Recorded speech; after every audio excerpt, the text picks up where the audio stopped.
Mine damer og herrer, det vi skal til nu, det er det, som man i fagsproget kalder æresprisen. Sidste år gik den til Jørgen Ingmann. Jeg husker, da den gik til MC Ejner. Det var et smukt øjeblik. Og nu vil jeg gerne overlade den her.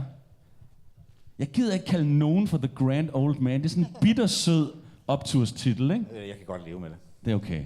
Jeg skal overgive have læsebrillen fra Matas frem her. Bare vent, der kommer I alle sammen en dag.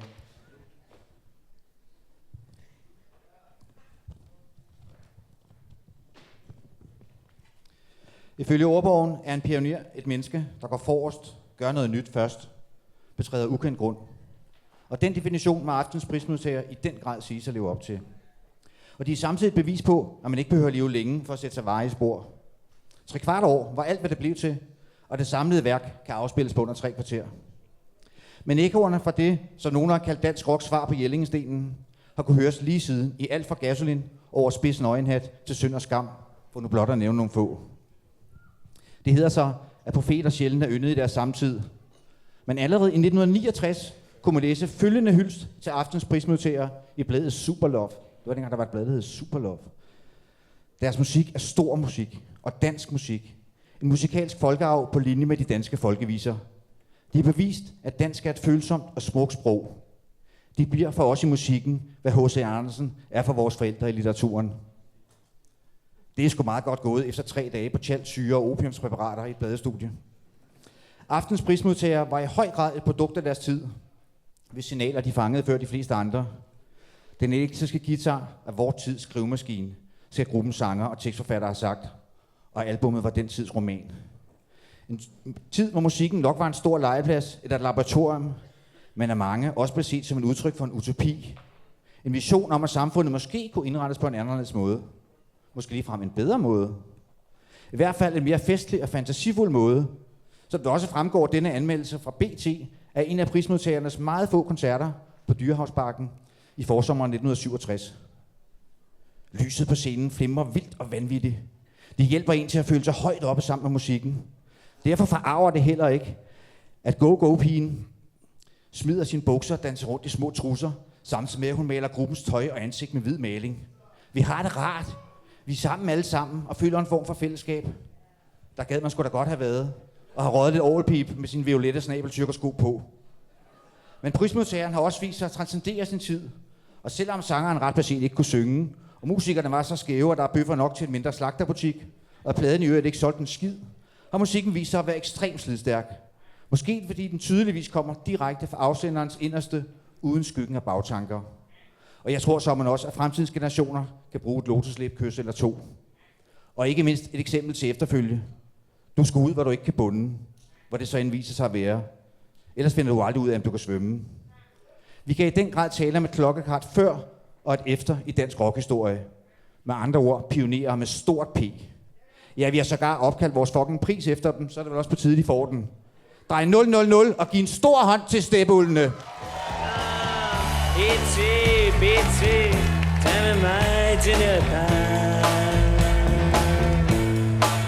Ja, BT, tag med mig til Nepal.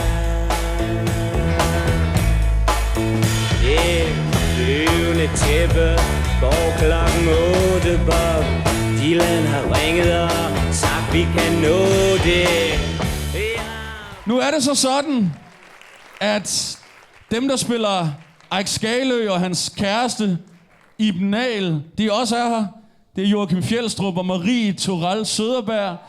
Det var sådan set dem, der skulle overrække statuetterne. Men nu er det så sådan, at jeg også en gang imellem ryger en lille smule has, og Henrik har det lidt på samme måde, så vi har jo sådan set givet den allerede. Men jeg tænkte på måske, om de unge smukke skuespillere lige vil stå ved siden af, og så kunne man måske få taget et billede i det mindste. Og så skal vi have en takketale. Kunne det ikke være fedt? Er det ikke lidt stenet? Er det ikke i projektets rette ånd? Ja. Jeg vil sige, Eikes statuette, han er her jo ikke, men hans søster er her. Så det vil være meget tilpas måske, og hun tog imod den. Hvad siger du, Preben?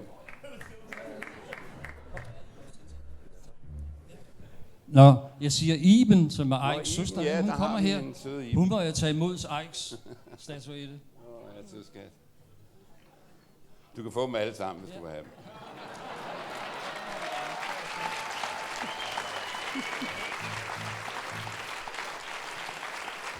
Søde venner.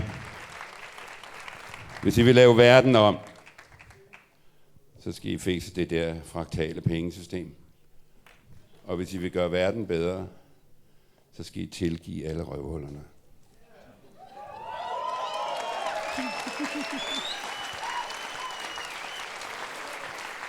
Og ellers vil jeg sige, Eik, det er en joke. Det er bare en joke. Vi tager det ikke alvorligt, det gør vi simpelthen ikke. Du. Hey!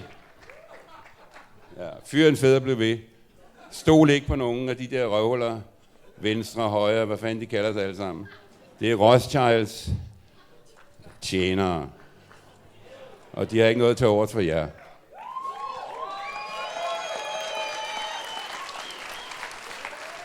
Og jeg vil jo sige til Eik, som ikke Free er has. her, Eik, det er godt gået. 50 år siden, der lavede vi den der LP-plade. Det var før, der var noget en CD. Og i dag er den blevet genoptrykt af Warner Bros., og den sælger stadigvæk.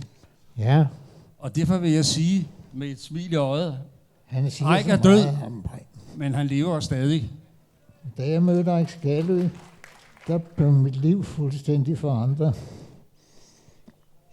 Jeg var ikke blevet den, jeg er i dag, hvis ikke jeg havde mødt Eik Skalø.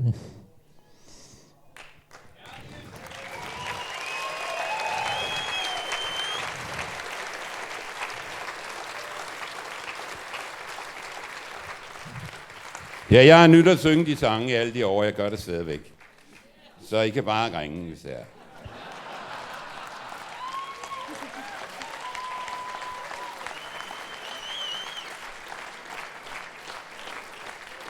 Ja. Søren har lige udgivet en plade, en CD, men Tømmer Claus vil ikke sælge den for ham, for de er uvenner.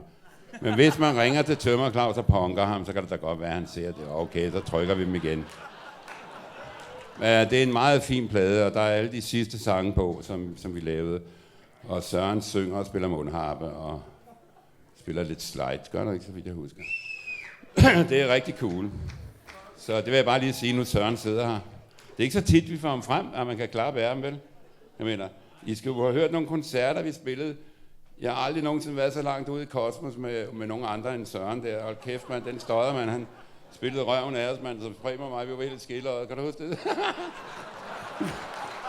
Christiania-koncerten der. Hold kæft, mand. Der var Jimmy kommet. Men den mand, han er et geni. Jeg skulle redigere en plade, og der blev jeg nødt til at lære alle hans fingerstillinger, fordi man kan ikke spille det, han spiller, uden at forstå hans fingerspil, altså hans håndstillinger.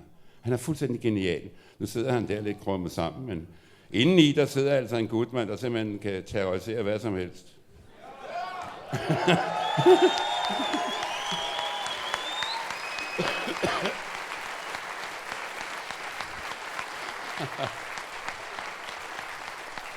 Og det er jo sådan, at Preben er jo den lyse skorpion.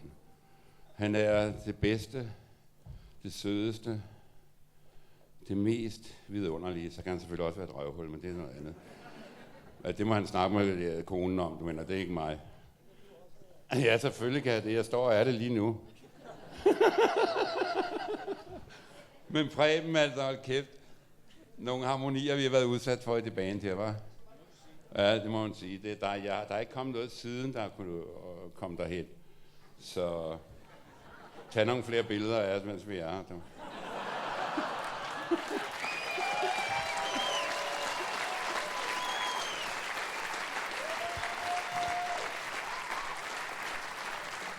Ja, man får nogle skrammer med tiden, kan I nok se.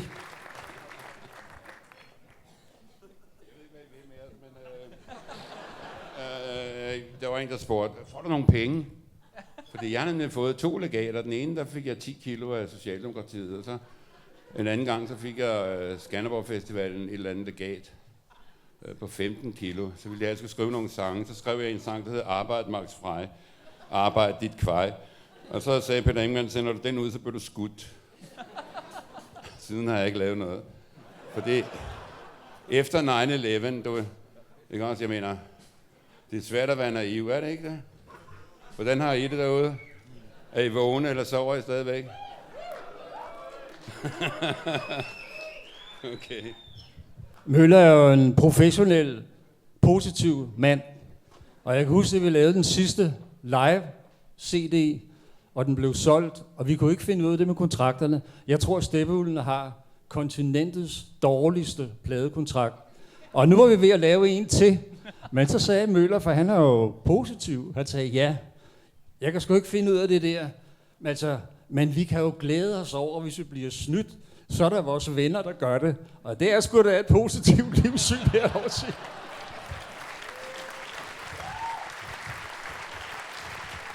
Vi har været så længe, og vi har været på vores egne præmisser. Vi har aldrig fået noget af det der apparat.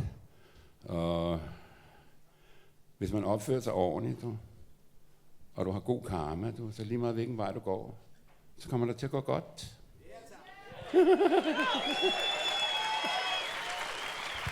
Men jeg må lige sige om Stig, at når han var ude at spille, så ville han aldrig slække. Det betyder, at han gad ikke at lave instrumenter.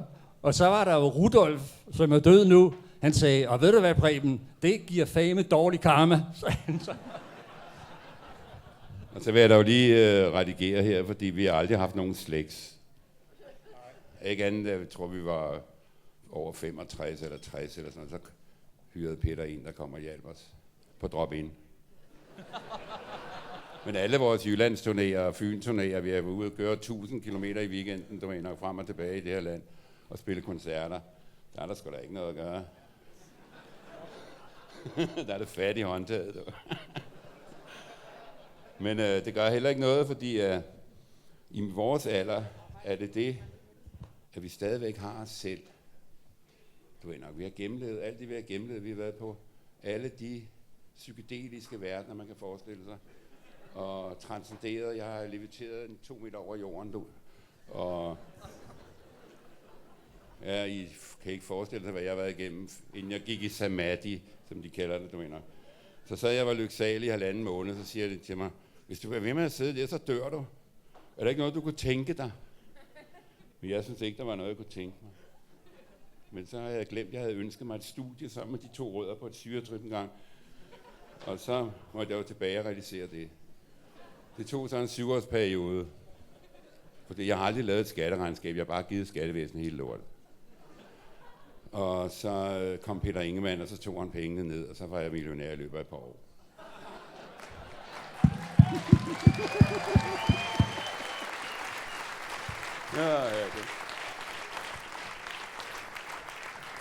Ja, det er en joke. Men som det er derinde, er det derude.